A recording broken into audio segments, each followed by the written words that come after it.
کسی نے سوال کیا تھا کہ ریشم کا کپڑا مردوں کے لیے کیوں منع ہے؟ دیکھیے، سب سے پہلے اگر اسلام کسی چیز سے منع فرماتا ہے تو اس میں ضرور کوئی مصلحت اور حکمت ہوتی ہے.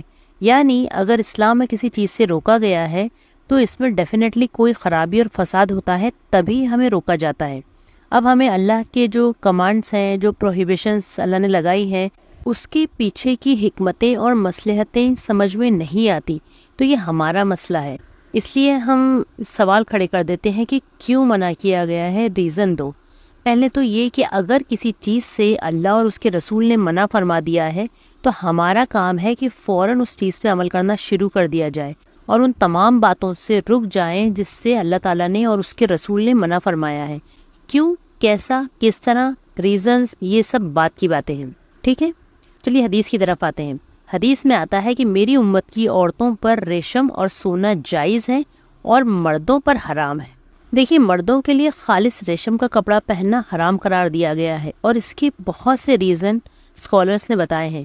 ایک تو سب سے پہلے کہ ریشم یہ عورتوں کے لیے حلال کیا گیا ہے اور مرد اسے پہنتے ہیں تو ان میں عورتوں کی سی مشابہت محسوس ہوتی ہے. دوسرا یہ کہ یہ فخر اور تکبر کا باعث ہے اور اس میں شوق بھی ہوتا ہے.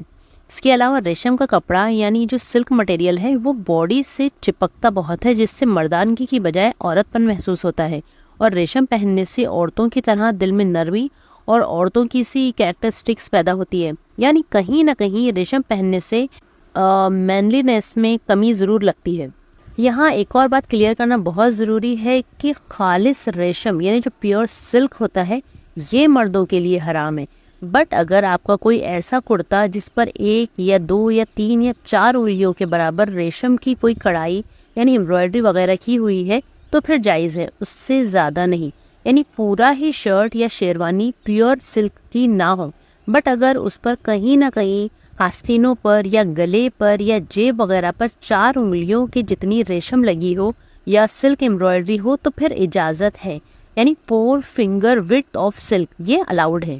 بٹ اگر آپ پیور سلک پہنتے ہیں اور اس بات پہ فخر بھی کرتے ہیں کہ ہم نے تو پیور سلک یعنی ہم نے ریشم پہنا ہے، تو دیکھیے پھر نبی صلی اللہ علیہ وسلم نے کلیئر کر دیا ہے کہ یہ امت کے مردوں کے لیے حرام ہے. اب حرام پہ فخر کیسا؟